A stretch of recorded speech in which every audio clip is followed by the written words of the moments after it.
Nessa noite, então, fui incumbido de trazer a palavra, e o título da pregação dessa noite é Os Ensinamentos de Jesus e a Nossa Realidade. Eu vou focar não em todos os ensinamentos de Jesus, porque senão ficaríamos algumas noites, alguns meses falando aqui, mas vou focar em apenas um dos ensinamentos de Jesus. E um dos ensinamentos de Jesus no qual eu vou focar vai ser em fazer o bem, fazer as boas obras. Por que eu vou focar nesse ensinamento? Porque nós estamos vivendo, nos dias atuais, dias onde esquecemos da misericórdia, esquecemos da graça, dias onde temos esquecido do amor, e eu falo isso de uma maneira generalizada.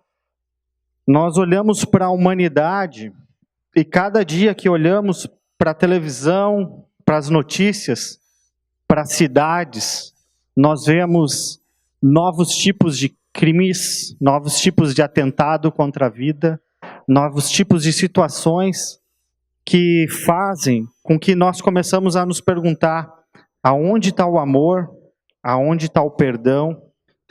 Nós ouvimos situações dentro das próprias igrejas, dentro das próprias congregações, aonde há falta de amor, aonde há falta da misericórdia e aonde há falta da graça.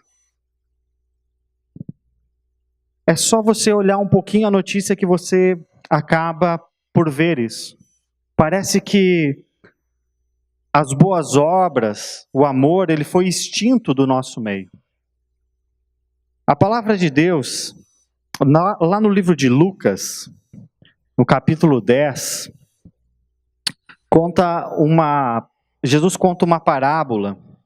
Se você quiser abrir a sua Bíblia, então, Lucas capítulo 10,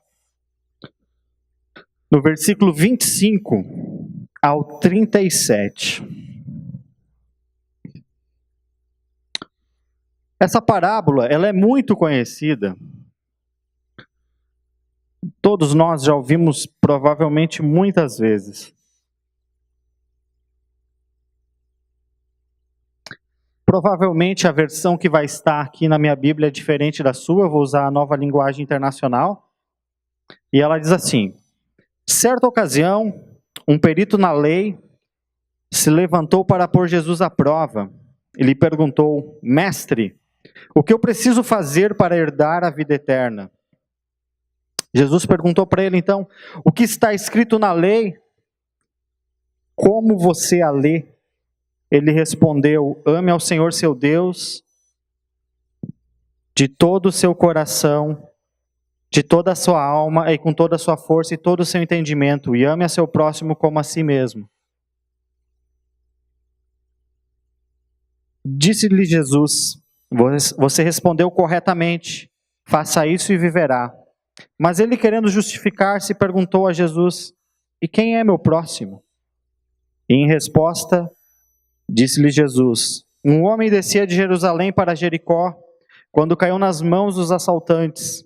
Esses lhes tiraram as roupas, melhor dizendo, espancaram-no, e o deixando quase morto, foram-se.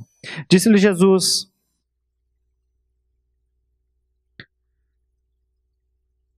perdão, tá invertido ali os versículos, mas tudo bem. Disse-lhe Jesus, só um pouquinho. No 31, eu tenho que só passar aqui, agora sim, mudou a tela. Aconteceu estar descendo pela mesma estrada um sacerdote, quando viu o homem, passou pelo outro lado. E assim também um levita, quando chegou ao lugar, o viu, passou pelo outro lado. Mas um samaritano de viagem chegou-se aonde encontrava o homem, e quando viu, teve piedade dele. No versículo 34. Aproximando-se, enfaixou-lhe as feridas, derramando nelas vinho e óleo, depois colocou sobre o seu próprio animal, levou para uma hospedaria e cuidou dele. No dia seguinte deu 2 denários aos hospedeiros. Ele lhes disse: cuidem dele, quando eu voltar pagarei todas as despesas que vocês tiver. Qual desses 3 você acha que foi o próximo do homem que caiu nas mãos dos assaltantes? Aquele que teve misericórdia, respondeu o perito na lei. Jesus lhe disse: vá e faça o mesmo. Por incrível que pareça, a realidade de Israel nos tempos de Jesus não era muito diferente dos nossos dias atuais. Em Israel, existiam homens que estudavam a lei e conheciam bem a lei. Existiam muitos homens que eram escribas, que eram fariseus, mas existiam homens também que não conheciam tão bem a lei. Eles estudavam só até um período e depois eles paravam de estudar e iam praticar a mesma profissão que seu pai praticava. E esses homens, peritos na lei, eles sempre procuravam achar em Jesus algo para poder acusar Jesus, que Jesus estava dando um ensino errado, que Jesus estava falando algo de errado, para dizer que Jesus estava fazendo com que tivesse negando a lei de Moisés. Nessa parábola, Jesus ele fala sobre um bom samaritano. Um bom samaritano, naqueles dias, era algo que mexia muito com a sociedade, porque não existia samaritano bom. Não existia samaritano nenhum bom, porque para o judeu, todo samaritano era ruim. Quando falasse a palavra samaritano, já estava dizendo ruim. Seria como eu falar, nos dias de hoje, que um ladrão, ou um traficante, ou uma prostituta, ou um psicopata, abandonou o pecado e começou a viver uma vida nova e está fazendo bem. Se eu falasse isso, muitas pessoas ficariam escandalizadas. Porque naquele tempo, falar que existisse um bom samaritano é o mesmo exemplo disso, é exatamente igual. Se eu chegasse aqui hoje e dissesse assim, aquele cara lá que estava traficando, agora abandonou o tráfico e está vivendo uma vida de fé, muitas pessoas vão dizer assim, será que dá para confiar nesse cara? Vou falar algo. Aquele homem, aquele perito na lei, ele deve ter ficado muito furioso com ele mesmo de ter interrogado Jesus. Porque ele faz uma pergunta, e aí Jesus pergunta para ele, vem cá, me responde quem é agora, quem é o bom? É o sacerdote, é o levita? E aí daí o perito da lei, ele nem responde, se a gente for ler na Bíblia ali, ele nem responde, foi o samaritano. Ele disse não, ele disse bem assim, foi aquele que fez o bem. Talvez até falar samaritano para ele fosse algo tão forte que ele não teve coragem de pronunciar. A palavra de Deus, nesse texto,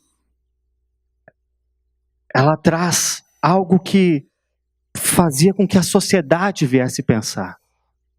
Jesus, quando ele interroga esse homem, ele não está só interrogando apenas um homem, ele está interrogando a sociedade. Ele está interrogando a todos, porque a bondade não está em ser ou não ser cristão. Porque tem muitas pessoas que não são crentes e são boas. E tem muito crente que precisa melhorar e muito para se tornar uma pessoa boa. E eu não estou falando de salvação, eu estou falando de nós como seres humanos. Nós precisamos melhorar muito a nossa postura, a nossa maneira de agir, a nossa maneira de pensar, a nossa maneira de viver. Nós muitas vezes vemos debates de irmãos na televisão, que dá para dizer assim, peraí, cara, a gente não está no tempo da lei, a gente está na graça, a coisa mudou. No tempo da lei funcionava assim. Nós não estamos mais no tempo da lei, não é mais olho por olho, dente por dente. Eu sei que existe sim, existe muita coisa de errado, existe muitas coisas que tem que ser melhorar, é fato. Mas também sei que se eu ficar batendo boca com aquela pessoa, eu não vou resolver coisa alguma. Porque se resolvesse batendo boca, já tinha se resolvido tanta coisa. E não se resolveu até agora. Nós temos um exemplo da Europa, 2 países, a Irlanda do Norte e a Irlanda do Sul. Um é católico, o outro é evangélico. Houve guerras e mais guerras, porque um é católico, o outro é evangélico. Até hoje, eles não resolveram seus problemas. Se você acompanha a notícia, você deve ter visto que o Papa está lá agora na Irlanda, se eu não me engano, do Norte. E ele, porque lá houve um grande número de abusos, ele está lá pedindo perdão. Ele fala que está pedindo perdão a Deus pelos abusadores, pelos padres abusadores. E a Irlanda do Sul já está, vamos fazer outra guerra. Porque nós temos que resolver isso. Mas não funciona desse jeito.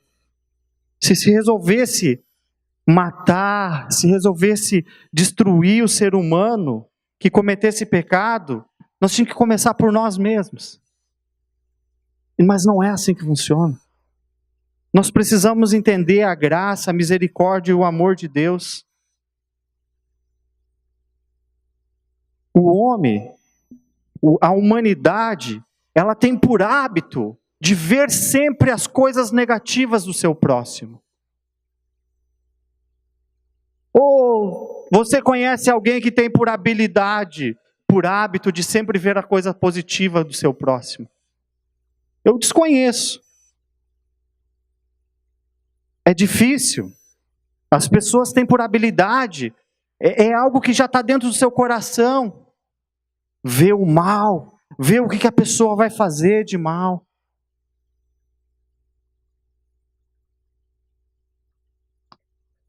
Precisamos ter o nosso coração cheio de amor, cheio da graça, cheio da misericórdia de Deus. Porque se nós não tivermos um coração cheio de amor, de graça e misericórdia de Deus, nós não iremos chegar ao lugar algum. Eu quero fazer uma pergunta para você nessa noite. Eu gostaria de saber qual é o seu ponto de vista.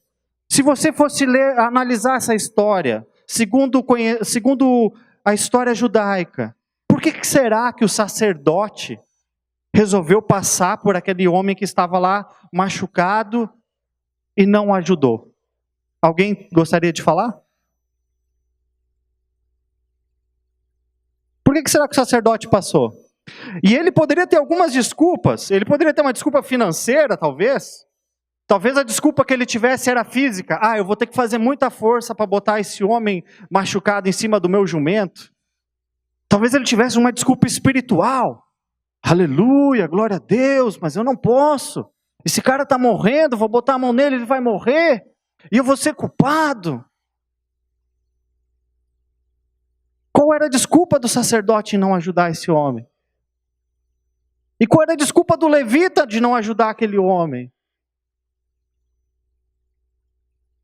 Por que será que o levita não ajudou? De certo, o levita pensou, eu cuido do templo, limpar o templo para mim é comigo, tocar lá no templo é comigo, orar lá no templo 24 horas, pode me chamar, conta comigo. Mas ajudar o meu próximo, não, isso não faz parte do meu trabalho, não faz parte do meu ministério.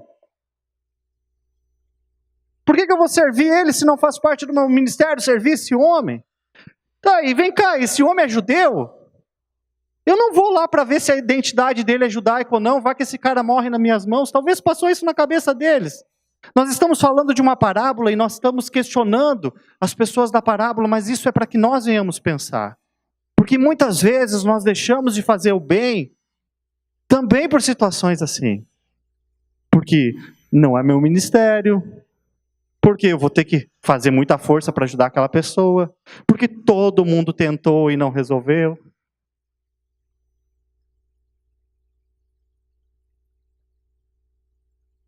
E aí a gente escuta aquela velha e bonita frase, aquela frase maravilhosa, aquela pessoa não tem mais jeito. Nossa, essa frase é linda. É linda, sabe por quê?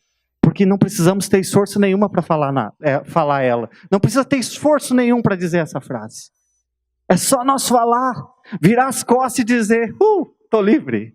Não preciso me preocupar.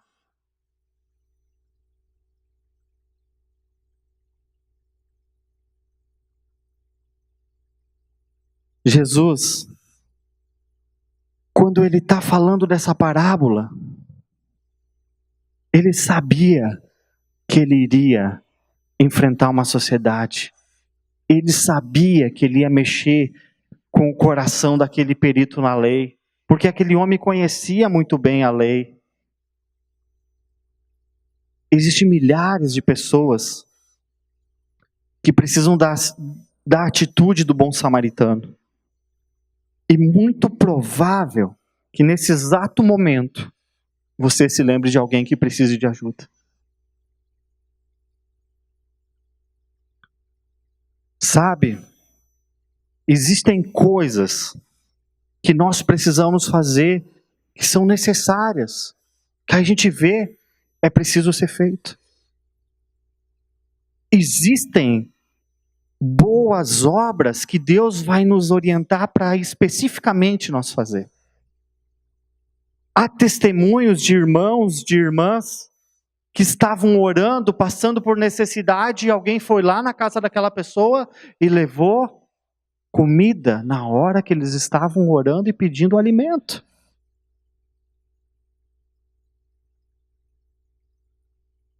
Mas ninguém sabia que aquela família estava passando por necessidade.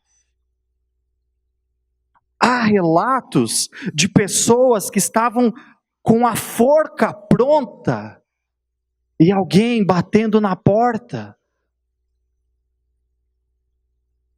incomodando e batendo na porta para entregar um folhetinho de evangelismo e dizer para aquela pessoa: Jesus te ama e tem um propósito na tua vida. Às vezes são coisas simples as boas obras. Às vezes não são tão simples. Mas o que Deus tem te chamado para fazer, seja simples ou seja difícil, você tem se proposto a fazer? Você tem buscado a fazer? A palavra de Deus, ela também diz lá no livro de Tito, abre a sua Bíblia lá no livro de Tito, capítulo 3.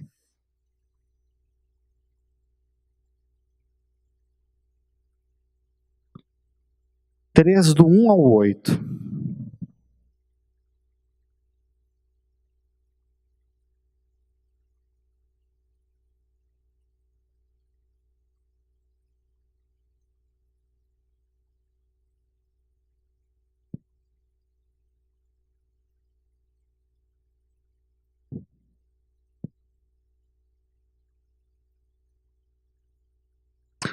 O apóstolo Paulo, ele escreveu cartas às igrejas e a alguns pastores. Ele escreveu duas cartas ao pastor Timóteo e uma carta ao pastor Tito. E ao Tito, ele dá uma orientação no capítulo 3, no versículo 1 até o 8. Ele diz o seguinte: lembre a todos que se sujeitem aos governantes e autoridades, sejam obedientes, estejam sempre prontos a fazer tudo o que é bom. Não caluniem a ninguém, sejam pacíficos e amáveis, e mostre sempre a verdadeira mansidão para com todos os homens.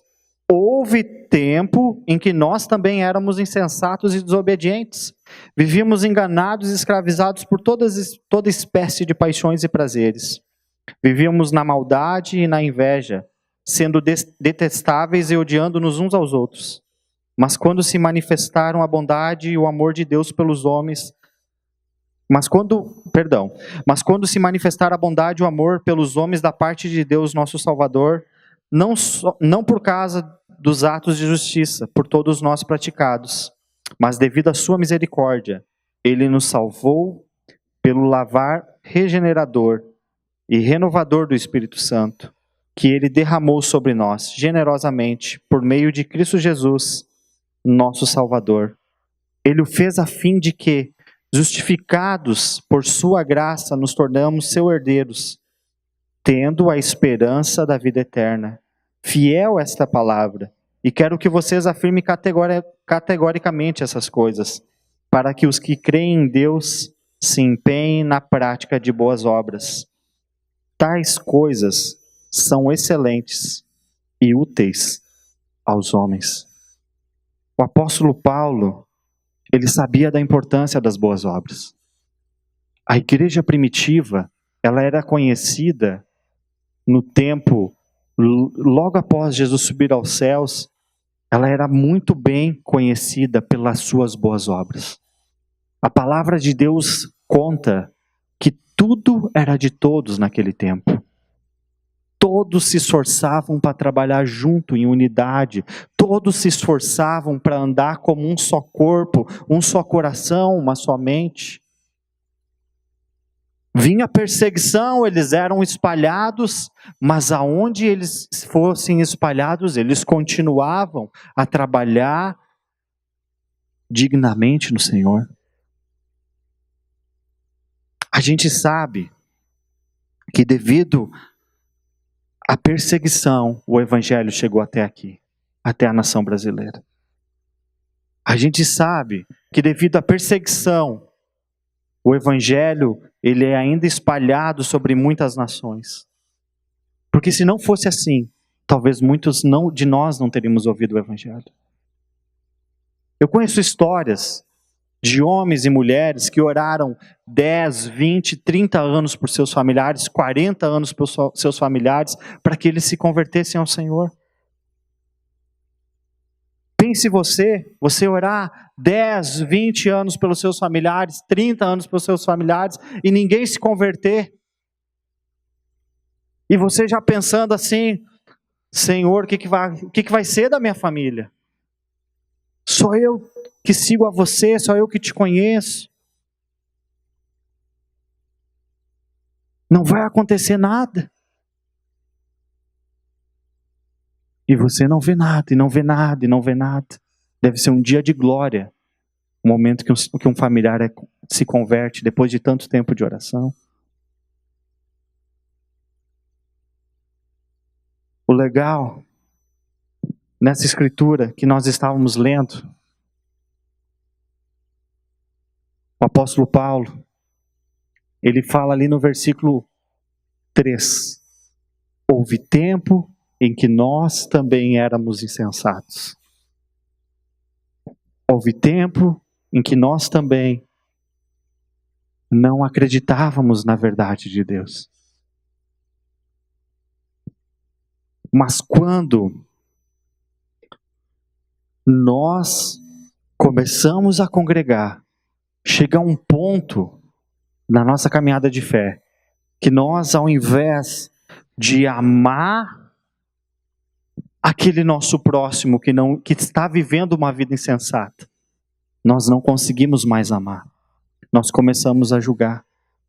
E nós queremos que ele caminhe na mesma revelação que nós estamos caminhando. Nós não temos como cobrar de alguém a caminhar da mesma maneira que nós caminhamos, porque em primeiro lugar não somos o Senhor dela. Em segundo lugar, a gente não sabe o que aquela pessoa passou ou está passando. E em terceiro lugar, ela pode estar caminhando melhor em outras áreas do que nós, e nós não estamos nem observando.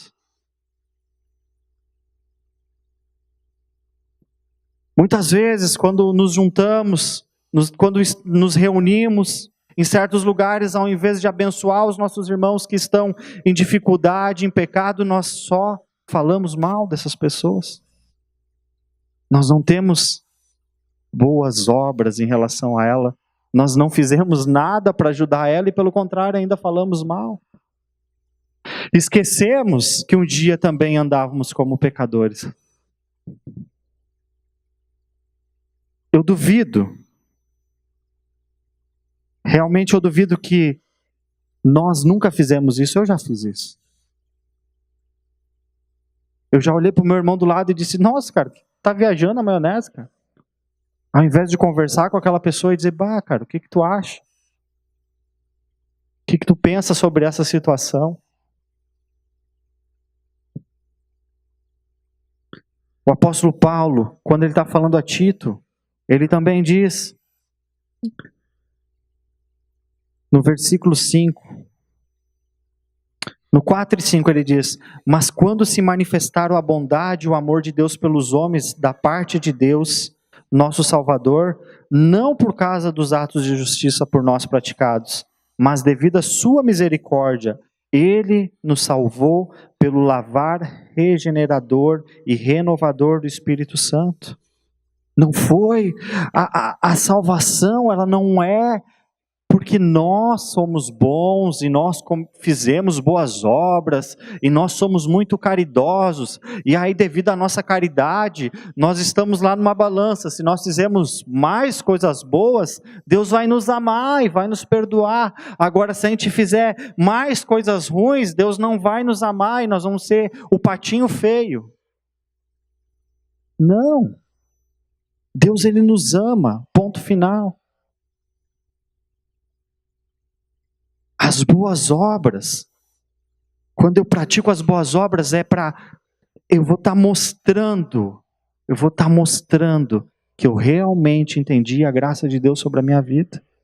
Quando eu pratico a boa obra, quando eu faço o bem, eu vou estar mostrando que eu entendi o amor de Deus pela minha vida. Quando eu amo o meu próximo, eu vou estar mostrando que Deus está presente na minha vida. As pessoas vão conhecer a Deus através das minhas boas obras. Não vai ser pelo caso que eu prego bem, ou porque eu falo bem, ou porque canto bem, ou porque eu recebo bem alguém na porta, ou porque eu fiz isso, eu fiz aquilo. Não, as pessoas vão conhecer a Deus por causa das nossas boas obras. Muitas pessoas, elas olham para dentro das igrejas e elas dizem assim: o que tem de bom em seguir esse Jesus? Esse Jesus é o cara mais legal que eu conheço. Mas essas pessoas que vão na igreja, não dá para querer. Que crente mais chato. Nós deveríamos de ser conhecidos como chatos, fazendo o bem. Sim, nós estamos fazendo bem, nós chegamos no lugar, nós temos que ser igual a torcida da seleção japonesa. Quem olhou a Copa do Mundo? Alguém olhou os jogos da Copa do Mundo? Pois é, e nós vimos, quando teve a Copa do Mundo no Brasil, em 2014, e vimos esse ano de novo. O que acontecia quando terminavam os jogos do Japão? O que a torcida do Japão fazia? Fazia festa? Não, eles lá juntavam todos os lixos que eles tinham feito lá naquele local, toda a bagunça que eles tinham feito, pegava a sacolinha e colocava o lixo dentro. Foi assim que a torcida do Japão foi conhecida. E é assim que nós precisamos ser conhecidos. Por fazer o bem. É chato ver eles juntando lixo? Que seja chato ver eles juntando lixo, mas nós precisamos ser chatos fazendo o bem. Cuidando do nosso próximo, abençoando a vida daqueles que realmente precisam. É dessa maneira que precisamos ser conhecidos. Eu vou passar um vídeo. Esse vídeo você já deve ter assistido. Esse vídeo passou muitas vezes. Quem no Facebook, em tudo que é lugar passou esse vídeo. Esse vídeo, só segura um pouquinho. Esse vídeo, ele não é um vídeo cristão, e até é um vídeo japonês. Mas ele é muito interessante. E depois que a gente assistir esse vídeo, a gente continua. Esse filme, talvez muitos de vocês já assistiram ele. Quem já assistiu? Boa parte da igreja assistiu. Não é um filme cristão, não está falando de Jesus, está apenas falando de boas obras. Nós temos que reter o que é bom, a palavra de Deus diz isso, né? Eu não espero, e Jesus não espera de nós que nós venhamos fazer o bem para que um dia nós venhamos receber algo em troca. Até porque Ele já fez tudo o que tinha que ser feito por nós. Mas é interessante de ver que um senhor ajuda um menino, e um dia esse menino ajuda esse senhor. Talvez você possa dizer, mas isso é uma maneira muito romântica de se viver. A vida não é desse jeito. A vida tem pessoas más, pessoas que fazem as coisas para prejudicar uma outra. Realmente, eu concordo com você. Mas cada um dá aquilo que tem. Você tem a Jesus? Dê a Jesus. Jesus é amor. Dê esse amor. Foi isso que Jesus ensinou. É por isso que Jesus fala no Sermão do Monte, lá no livro de Mateus, no capítulo 5.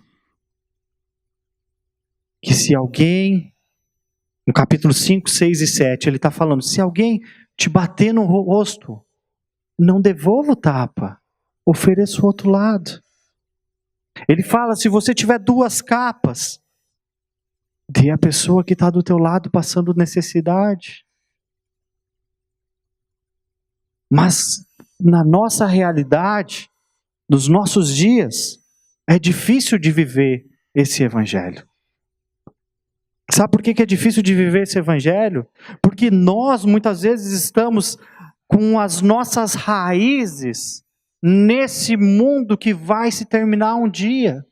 Nós estamos com as nossas raízes nesse nosso corpo. A gente esquece que a gente vai viver 60, 70 anos. Quem viveu 80, 90, uau, dá para dizer parabéns, porque não é tão fácil. A gente esquece que a gente é passageiro aqui nessa terra. Que a gente só está de passagem. E que a nossa missão, se recebemos a Jesus, é representar esse Jesus. E a maneira mais eficaz de eu representar ao meu mestre é fazer o que ele fazia. Ele fazia o bem, ele amava o seu próximo. Ele perdoava aqueles que o ofendiam. É dessa maneira que precisamos viver como igreja. E eu sempre deixo claro isso e vou deixar claro mais uma vez. Quando eu falo de igreja, eu não estou falando das 4 paredes. Eu estou falando da igreja. Nós, cada um de nós. Nós somos o corpo de Cristo, nós somos a noiva de Cristo, nós somos a igreja de Cristo. Nós poderíamos estar reunidos debaixo de uma árvore agora. Nós continuaríamos sendo a igreja. Nós poderíamos estar reunidos fazendo essa reunião debaixo de uma ponte, continuaríamos sendo a igreja.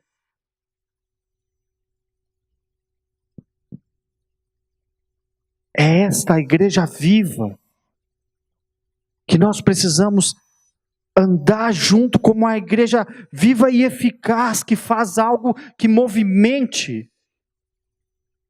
o mundo de uma maneira diferente que o mundo vive. No mundo atual, cada um vive para si, cada um pensa em si.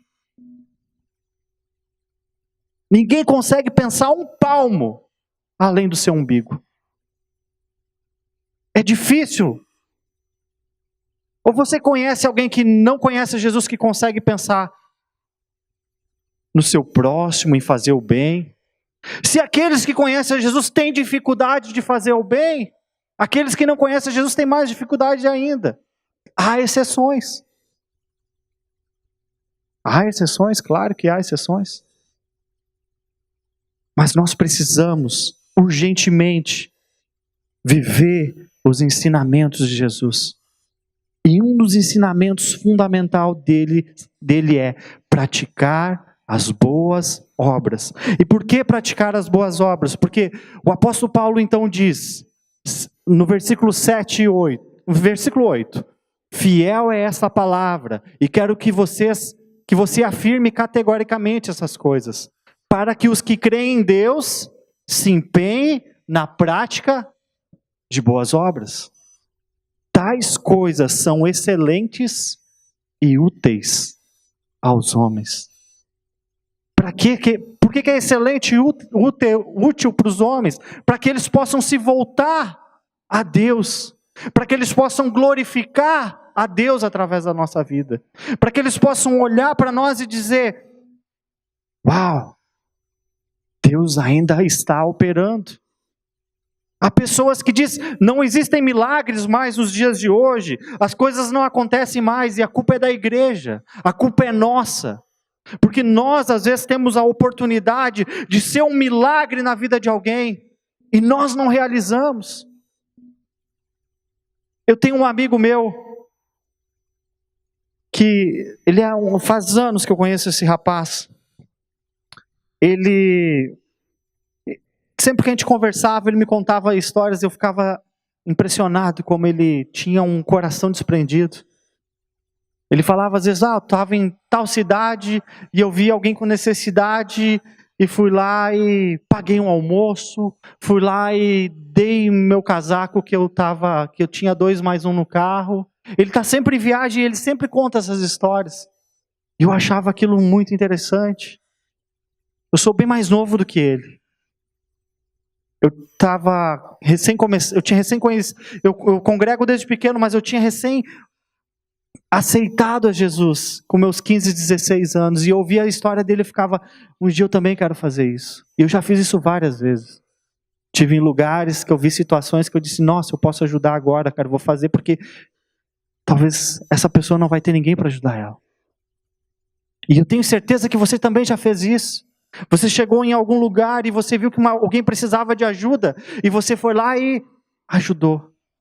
E nessa noite, a minha missão é fazer com que isso venha a ser fortalecido no teu coração, para que tu não desista de fazer. Quando tu tiver a oportunidade, faça. Pode ser ajudar alguém a atravessar a rua, pode ser carregar a sacolinha para alguém, pode ser dar uma carona, pode ser emprestar o guarda-chuva. Isso são boas obras. Não precisa ser uma obra grande. Pode ser obras pequenas. Porque vai existir a oportunidade de você fazer obra pequena muito mais do que grandes obras. Mas quando você fizer, quando você tiver a oportunidade, pense assim, eu vou fazer o meu melhor. Porque se Jesus estivesse aqui, Ele faria o melhor também. Ele faria isso, Ele agiria dessa forma.